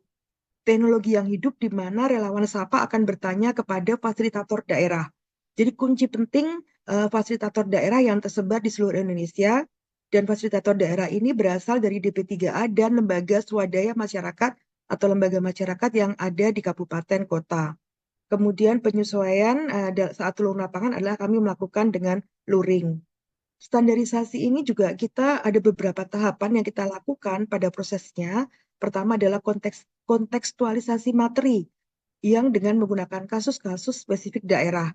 Kita tanya dulu spesifik misalnya di Sumatera Utara, isu terkininya seperti apa, termasuk isu kekerasan, kemudian kami olah. Kemudian pada saat di sana kami melakukan tahap persiapan seperti pengorganisasian proses, SDM yang akan terlibat, pengembangan materi, dan pelatihan untuk BIMTEK sendiri yang dilakukan bersama provinsi untuk fasilitator daerah itu selama 3 hari dengan modul yang sudah dikembangkan oleh Kemen PPA. Kemudian selanjutnya kami memperkuat dengan WA Group yang ada di antara fasilitator nasional dan fasilitator daerah. Kemudian selanjutnya kami akan bersama-sama melakukan simulasi untuk proses pelatihan dan analisis di dalam pelatihan sehingga mendapatkan fasilitator daerah yang cukup kritis dan juga bisa melakukan analisis di dalam pelatihan. Tahap terakhir adalah pendampingan dan kemudian menyiapkan penyelenggaraan BIMTEK untuk tingkat relawan SAPA di desa. Kemudian selanjutnya kami juga bersama-sama belajar tata kelola penetapan relawan SAPA desa yang dibantu oleh teman-teman di desa. Pertama adalah siapa yang terlibat dan menjadi relawan SAPA.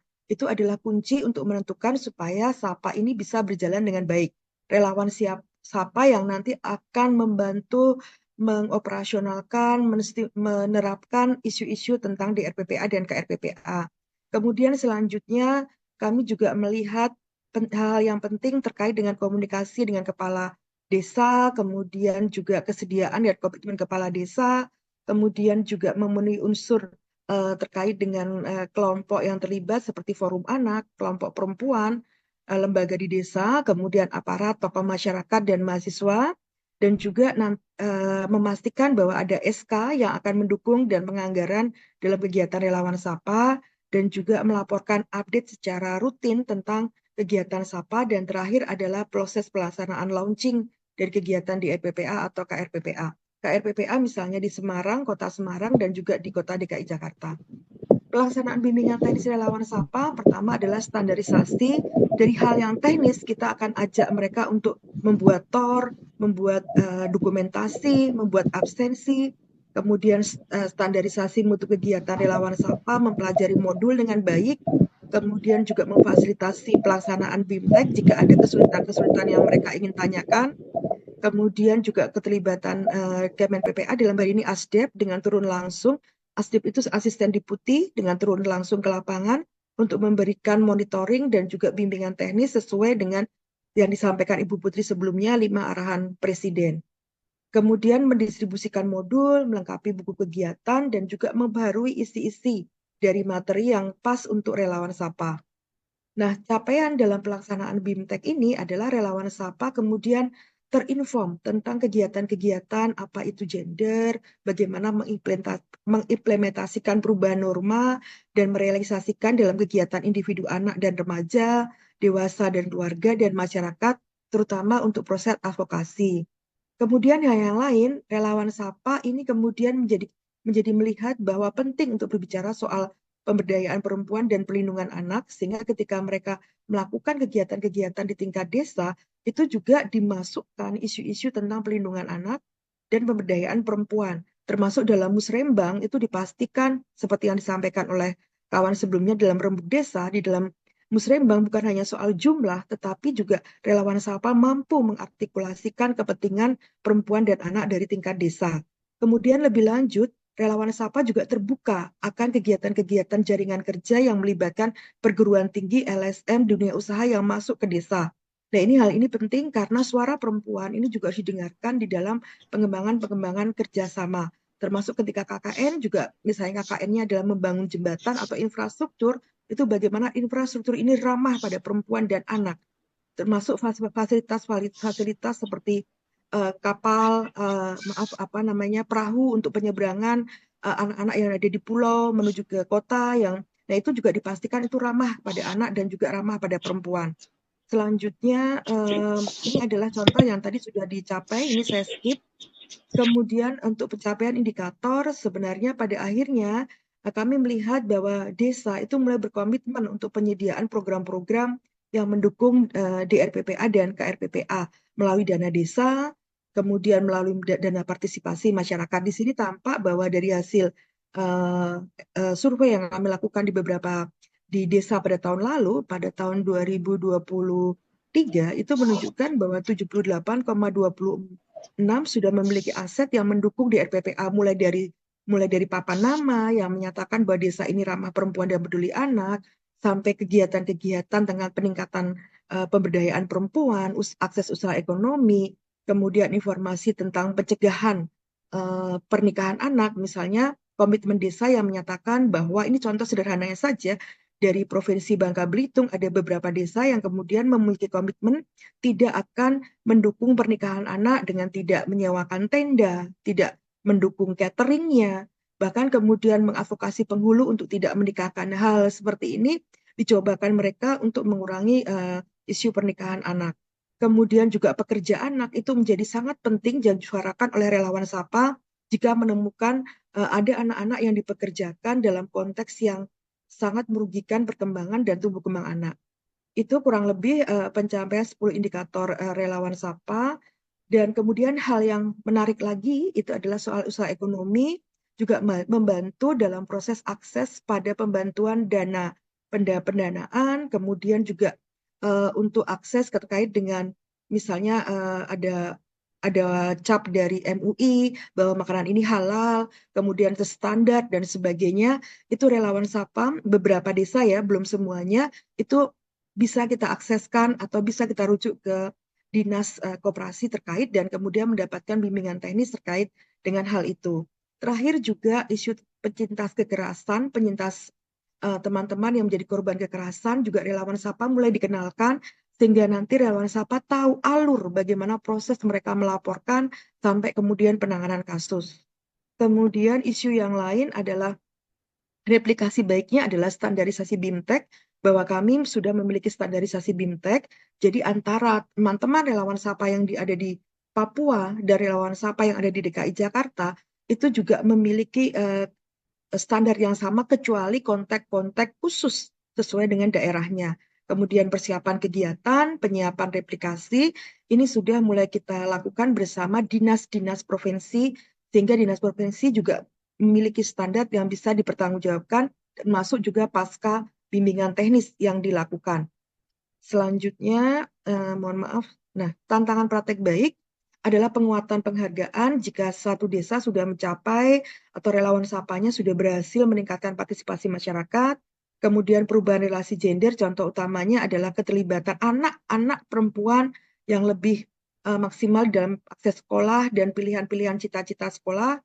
Kemudian metode online, pada waktu lalu kita jadi memperkenalkan online, proses pendidikan online kepada masyarakat di desa maupun di kelurahan. Mungkin kalau di kelurahan tidak ada masalah, tapi di desa itu menjadi suatu yang baru dan mereka bisa belajar tentang metode online ini. Kemudian kondisi geografis tadi sudah luar biasa diceritakan oleh Kak Nesto, bagaimana situasi-situasi Maluku, Papua ketika kami melakukan bimbingan teknis di sana dan memperkuat kelompok relawan Sapa melalui kepala desa juga. Kemudian tidak lanjut adalah tantangan yang penting adalah bagaimana setelah pasca program di RPPA dan kepemimpinan yang baru nanti ini bisa estafet, terjadi proses estafet sehingga tidak hanya menjadi produk kepemimpinan sekarang tapi juga kepemimpinan yang di masa depan. Ini adalah tantangan dalam pengembangan di RPPA ke depan. Lalu ini rekomendasi, jangan lupa monitoring dan evaluasi selalu yang dilakukan oleh Kemen PPA, provinsi, dan juga oleh pihak-pihak yang terlibat dan diperluas seperti juga teman-teman LSM yang sudah bergabung di dalam banyak program-program pemberdayaan perempuan, sekolah perempuan, dan sebagainya, kolaborasi dan kemitraan, peningkatan inklusif dan berbasis gender, desain program berkelanjutan, kemudian sistem pengakuan dan penghargaan atas kerja-kerja relawan Sapa di tingkat desa dan kelurahan, pengembangan kapasitas dan SDM, koordinasi OPD dan pemerintah daerah. Seperti hari ini, saya sangat mengapresiasi kawan-kawan relawan Sapa yang hadir dalam forum ini. Sangat luar biasa teman-teman forum, teman-teman relawan Sapa sudah bersedia bergabung dan kemudian kita berproses bersama. Lalu kemudian upaya yang lebih lanjut adalah mewujudkan DRPPA selama ini kemarin periode 2021-2023 mengumpulkan praktek baik, berbicara dengan media dan juga melihat implementasi lain untuk peningkatan ke depan, kemudian sinergis antar program bisa bekerja bersama-sama untuk mendukung program-program pelindungan anak dan pemberdayaan perempuan yang lebih luas lagi. Kemudian terakhir memastikan fasilitator daerah di seluruh Indonesia juga terus senantiasa meningkatkan kapasitas diri karena teman-teman di fasilitator daerah adalah kunci untuk mendukung teman-teman relawan Sapa di tingkat desa.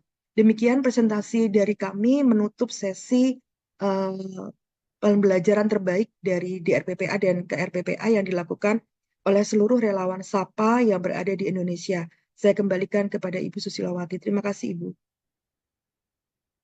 Terima kasih Mbak Keke. Mbak Keke mungkin bisa handle ya karena suara. Oke. Terima kasih ya karena ada ini ya. Oke. Karena sudah Mbak masuk Keke Jumatan. Iya, saya boleh handle. langsung Iya. dihandle ya tanya jawab dan sebagainya karena Iya. di sini suara ngajinya udah mulai Oke. terdengar ya. Terima Khawatir kasih. mengganggu proses Oke. diskusi. Baik, terima Silakan. kasih. Terima kasih Ibu Susi. Bapak Ibu sekalian dari seluruh Nusantara, dari Sabang sampai Merauke, saya lihat ada dari Manokwari, ada Kak Ana, kemudian ada teman-teman yang lainnya, ada Ibu Nur, kemudian ada Ibu Marlia Sari Dewi dari Provinsi Kepri, dan banyak teman-teman di sini, ada Ibu Marlena, kemudian ada Sumatera Barat. Silakan jika ada pertanyaan atau ada tanggapan, kami persilahkan sebelum kita masih punya waktu 15 menit sebelum akhirnya berakhir karena akan ada Jumatan. Silakan.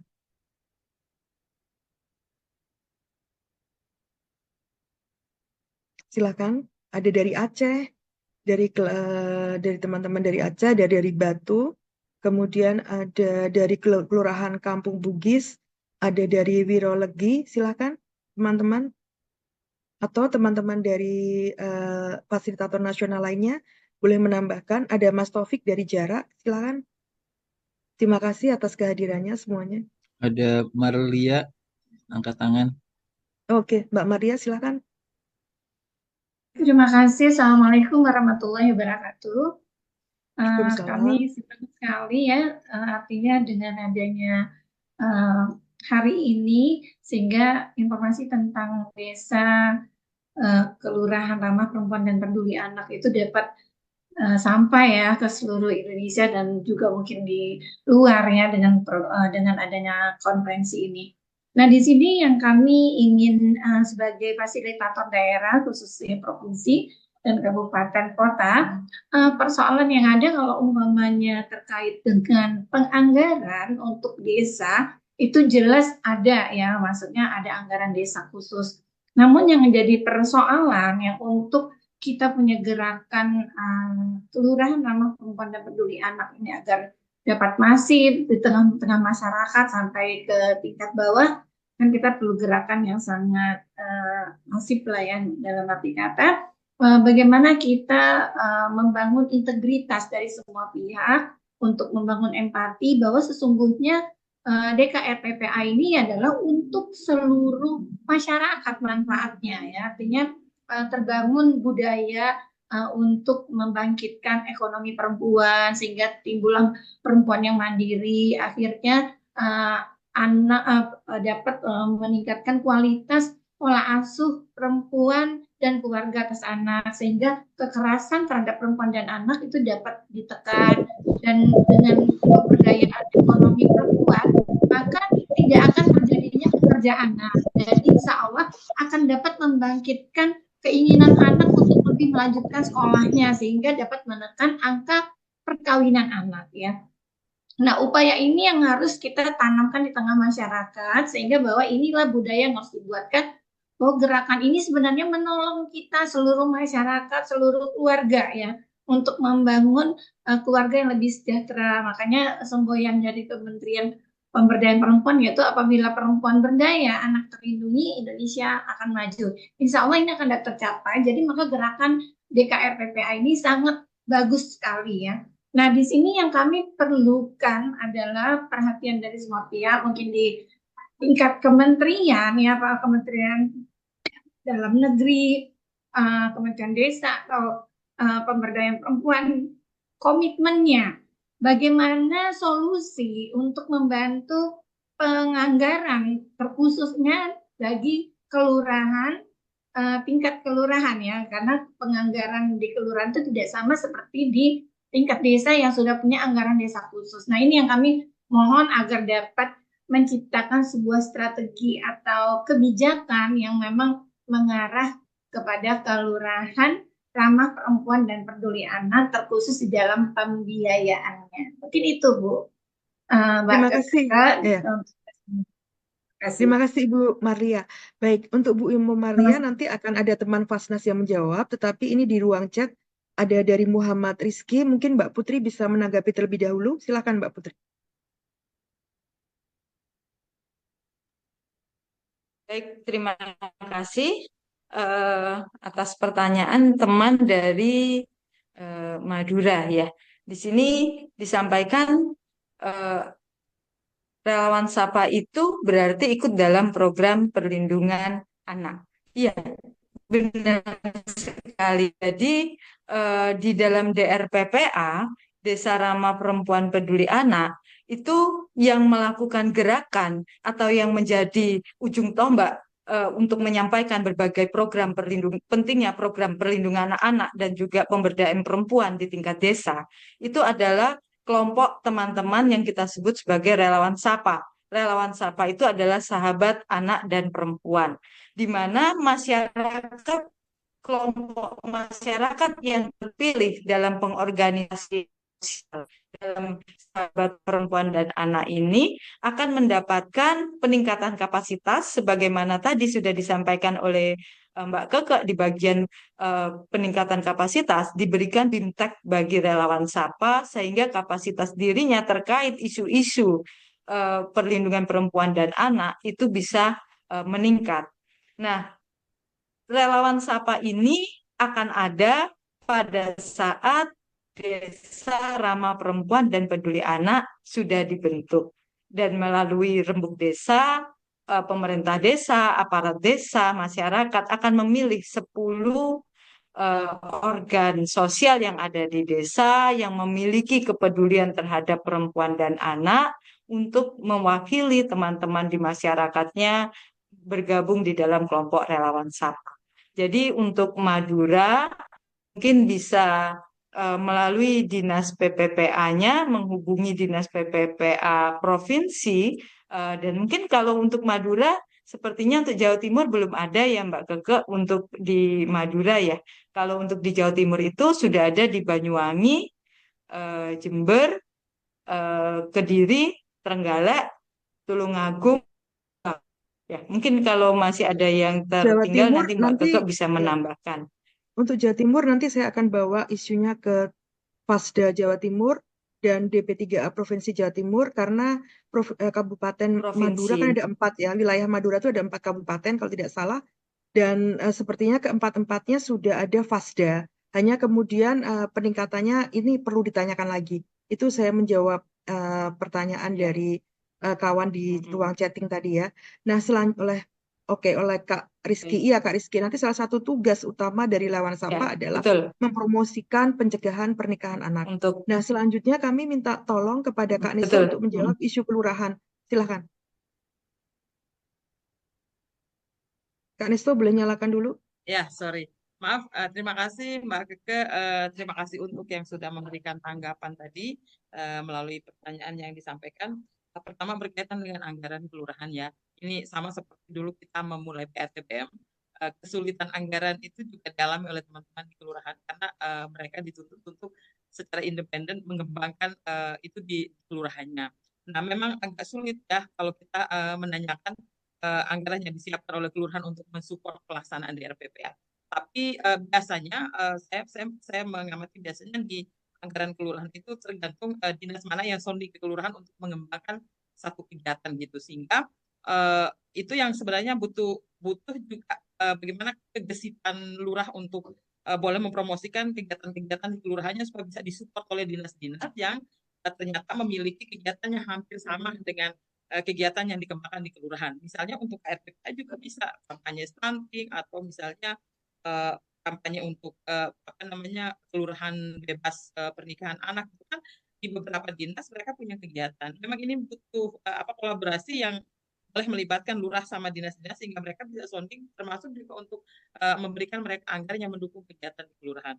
Kalau saja Kemendagri bisa membuat satu rujukan aturan untuk ada dana khusus yang dikelola oleh kelurahan seperti beberapa waktu lalu sempat diinfokan itu bagus. Tapi kalau sepanjang itu belum ada, tentu hanya berdasarkan apa namanya dinas mana yang akan berkegiatan di situ. Itu mungkin apa hal Ya, apa pemikiran terima simpel kasih. saya bagaimana nanti Betul. bisa itu ya. Baik, Gitu. saya Terus langsung saja karena oke Kak, gimana? yang tadi berkaitan dengan rokok ya Kak. Iya, betul, betul. Oh ya, kan kita beberapa kegiatan kita untuk mensupport lingkungan yang aman, lingkungan yang sehat, lingkungan yang ramah itu termasuk kampanye bebas rokok dan lain sebagainya. Saya pikir dalam pelaksanaan kegiatan teman-teman di RPPA di tingkat komunitas desa itu bisa menjadi satu ide kegiatan karena itu kan membantu kelompok masyarakat untuk bisa berada di lingkungan yang aman, lingkungan yang ramah gitu. Saya pikir Mungkin itu juga bisa perlu dikolaborasikan ditegaskan, untuk kampanye betul. bebas asap rokok di wilayah yang sangat rentan ke perokok-perokok pasif seperti anak-anak, perempuan, dan lain sebagainya. Itu Kak. Iya, mungkin perlu ditekankan juga setiap kali ada kegiatan di RPPA, Relawan Sapa biasanya kita minta bebas asap. Ya, Walaupun saya elektrik itu, iya betul. tambahkan Sehingga sedikit itu, dan menjadi catatan untuk kan kita di desa di kelurahan itu kita biasa cari sponsor untuk kegiatan. Kalau kegiatan anak-anak sudah ada kode etiknya, tidak boleh misalnya menggunakan sponsor rokok atau susu, itu harus bisa menjadi catatan Betul. kita semua untuk support itu. oke, saya mengingatkan untuk mengisi daftar hadir sudah ada di dalam ruang chat. Kemudian menjawab pertanyaannya Mbak Ripka, itu iya di sini ada yang dari Papua. Kemudian ada pertanyaan ya dari Mbak Valentina Fiji, ini penting sekali bahwa ini hal yang penting kan kita juga selalu sosialisasikan untuk melalui forum anak terkait dengan bagaimana penggunaan rokok ya. Ini juga jadi penting menu karena nggak cuma rokok ya, narkoba juga dan lem dan sebagainya itu menjadi menu di dalam materi tematik di RPPA terkait pencegahan narkoba. Nah, kemudian ada pertanyaannya dari Mas Rizky, sepertinya Bu Susilowati sudah menjelaskan, ya betul relawan SAPA akan mendorong, menggerakkan, dan mengkoordinasikan terkait dengan perlindungan anak ini terkait dengan 5 arahan Presiden. Selanjutnya di ruang chatting saya cek lagi, mohon maaf ini kok nggak bisa digerakkan teman-teman, sebentar.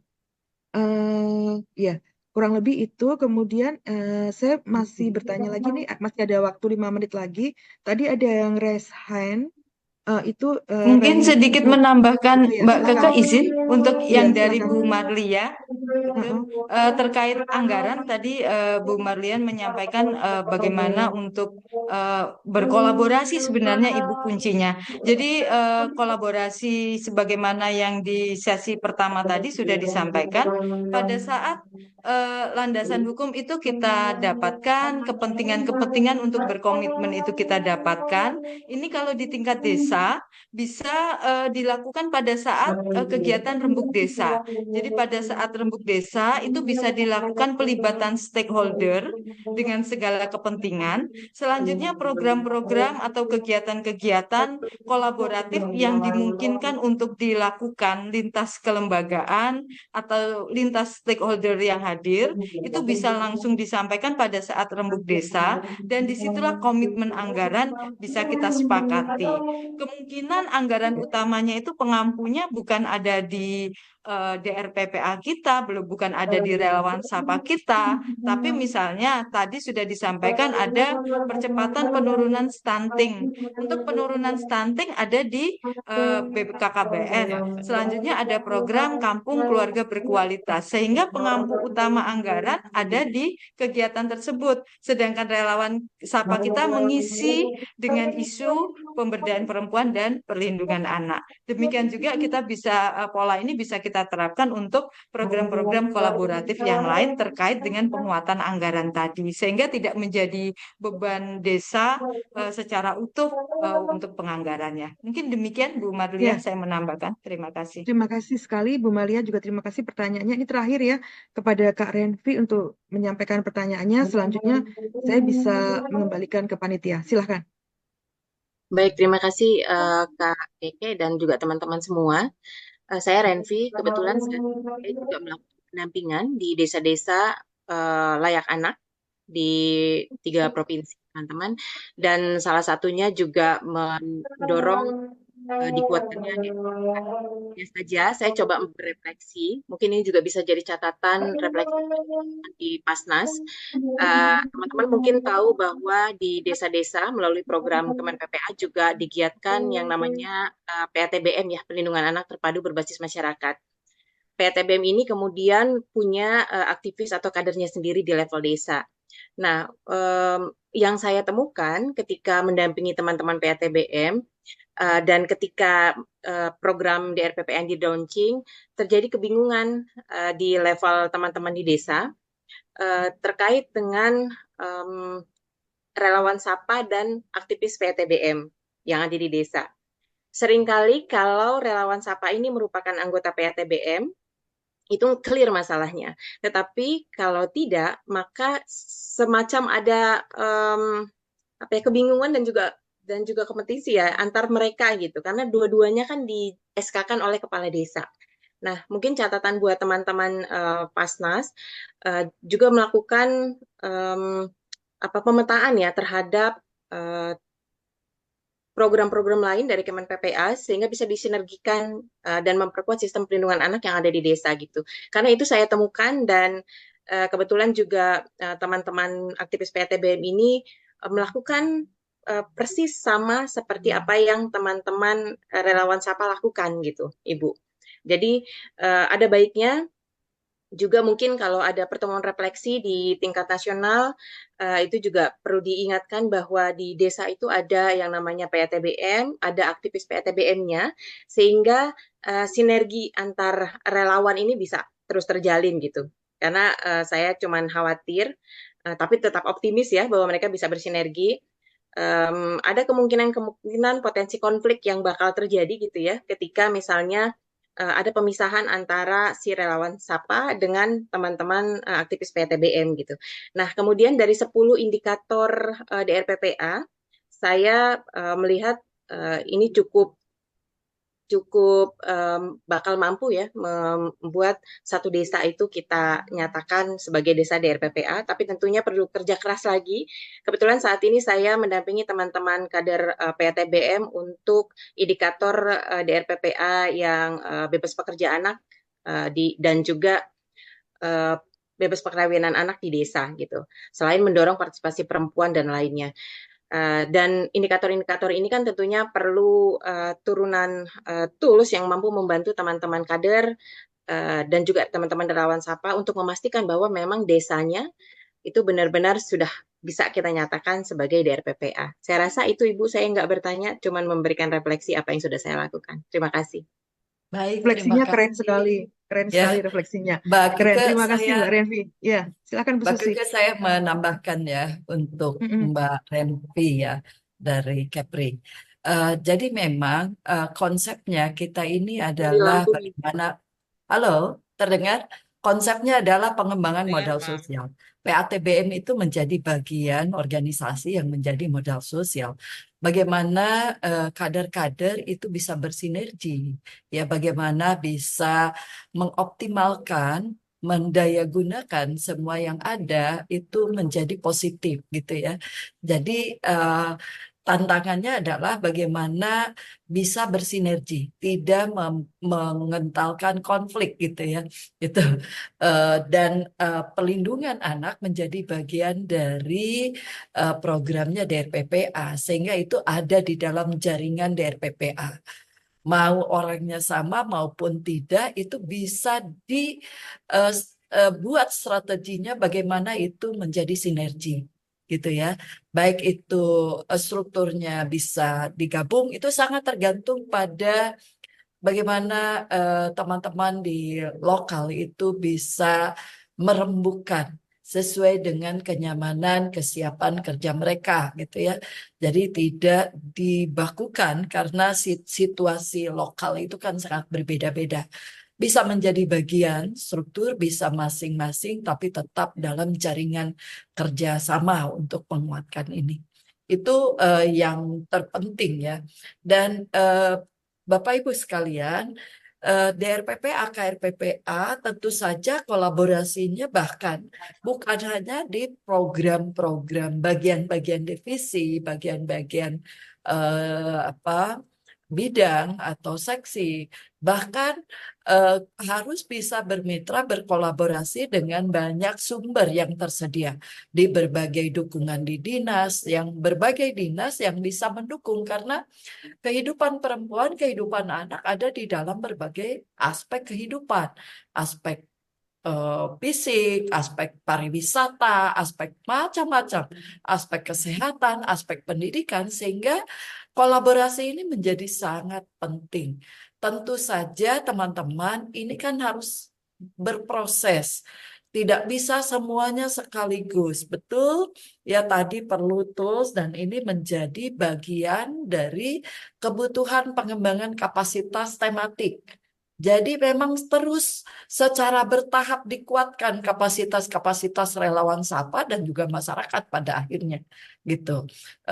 Jadi tidak sekaligus semuanya karena nanti bebannya akan menjadi berat. Jadi penguatan kapasitas dasar dulu, bagaimana tata kelolanya, bagaimana prioritas utama, baru nanti bagaimana pendalaman-pendalaman ke kapasitasnya sehingga betul-betul mendukung pencapaian. Tapi sekali lagi Bapak Ibu sekalian, teman-teman masyarakat di desa relawan Sapa tidak dituntut menjadi ahli dalam berbagai bidang. Ya, tidak menjadi pekerja sosial, tidak menjadi psikolog, tidak menjadi perawat, tidak menjadi berbagai ya. Tetapi dia harus mampu berkolaborasi dengan berbagai sumber, gitu ya.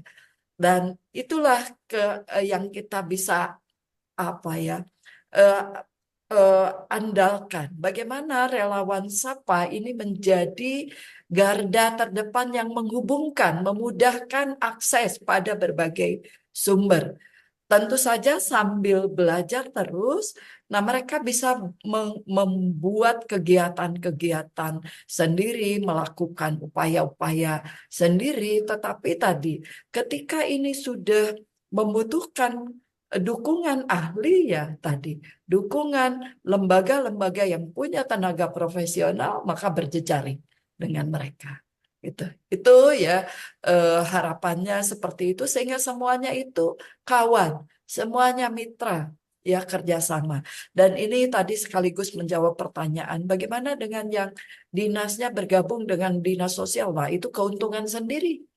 Mudah kolaborasi karena harus berkolaborasi dengan berbagai pihak. Kalau dinas sosial menyediakan berbagai sumber untuk kemudahan penanganan kasus, kemudahan rehabilitasi, kemudahan dukungan untuk pemberdayaan. Nah, itu lebih mudah dijangkau daripada ketika berbeda dinasnya.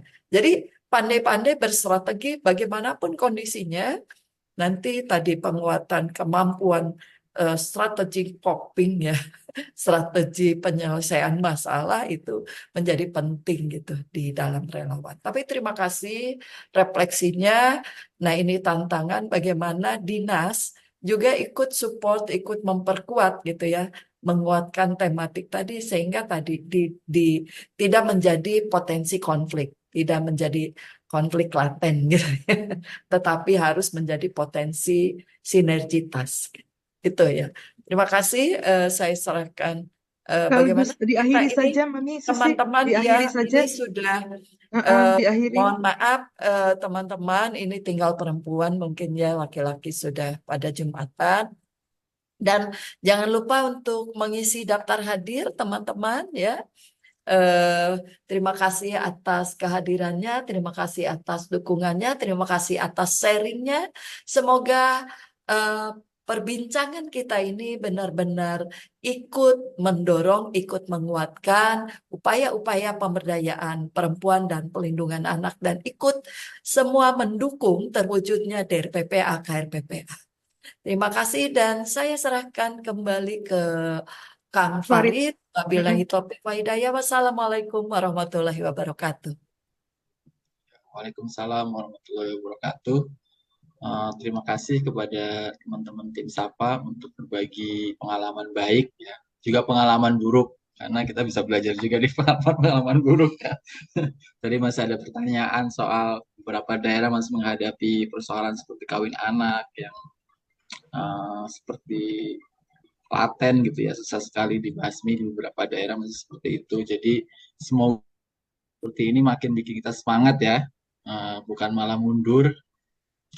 Saya senang forum ini bisa menjadi tempat berbagi pikiran, saling menguatkan, saling sharing pengetahuan, saling mengupdate situasi yang ada di lapangan.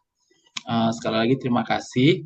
Seperti saya bilang tadi, nanti rekaman diskusi ini akan kita upload di YouTube dan teman-teman yang mungkin tidak bisa full mengikuti kegiatan kali ini bisa mengakses. Mohon maaf, ini yang angkat tangan karena waktunya sudah habis, jadi nanti diskusi internal ya.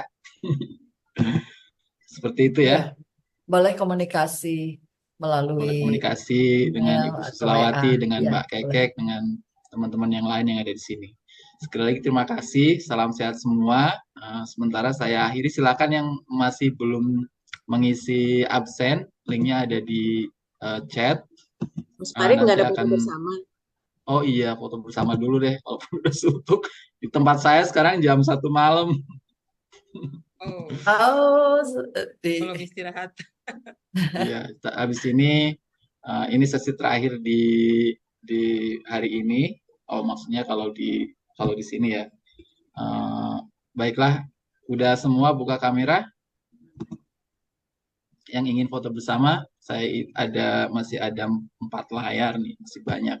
Saya hitung 1 layar dulu, 1, 2, 3. Oke, layar kedua. Silakan buka kameranya, 1, 2, 3. Layar ketiga, 1, 2, 3. Layar terakhir, 1, 2, 3. Oke, sekali lagi terima kasih.